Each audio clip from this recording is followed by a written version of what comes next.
जय जोहार। स्वागत है आपमन के खबर 36 में। मैं हूं आपमन के संग में गंगोत्री। तो चला खबर मन ला देखबो विस्तार ले। नवागढ़ के ग्राम पंचायत राछा भाठा में नगर पालिका और तहसीलदार के सहयोग ले राछा भाठा के सड़क तीर शासकीय जमीन में घर बना के बीते कई बछर ले शासकीय भूमि में अवैध कब्जा करे गए रहिस।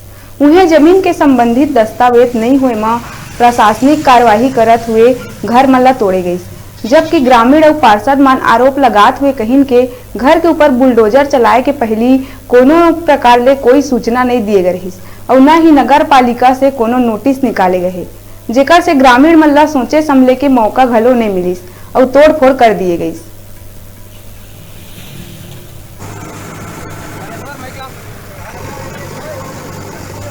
गुजर बफर करते हैं तो हमन यहाँ के 30 साल के कब्जी जमीन में हमन पट्टा नहीं बन रही सावे माने घर बनाए हमन हमारे परिवार के हमानी होत रही था और हमानी हो तो पट्टा नहीं बनवायन, लेकिन पट्टा के माने पट्टा बनवाए हमन लेकिन साहब मान्य नहीं करत है हाई वाले हफ्ते तक मोहलत भी मांगे तब साहब मोहलत हमन नहीं दी, हमन घर तोड़ दी।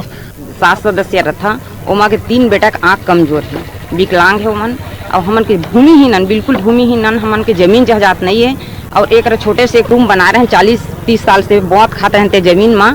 तो वो ला के तहसीलदार और गांव के जो भी मतलब मुखिया अध्यक्ष है ते बना के तुरंत तोड़ दी समर घर ला। छोटे से धंधा करथन की रहता तो मंगा के गमलों ला बना के जीवन अर्पण करथन। किसी भी प्रकार का बेजा कब्जा तोड़ने का सूचना नहीं दिया गया है और इसके बारे में मैं कहना चाहता हूँ कि नगर पंचायत सीएमओ द्वारा और तहसीलदार द्वारा मिली भगत है अध्यक्ष के साथ में, क्योंकि जनप्रतिनिधि को वार्ड से चुन कर आया है उसको सूचना देना चाहिए। पंचायत के सहयोग से नवागढ़ गच्छा में जितने भी अतिक्रमण किए गए हैं, मकान बनाए हैं, गुमटी बनाए हैं, ठेला बनाए हैं और रोड बनाए हैं, इन सबको और साथ ही रातों रात निर्माण करने हेतु पत्थर और नूर मिट्टी सब रखे हैं, इन सबको हटाने की कार्यवाही पूर्णतः की गई है।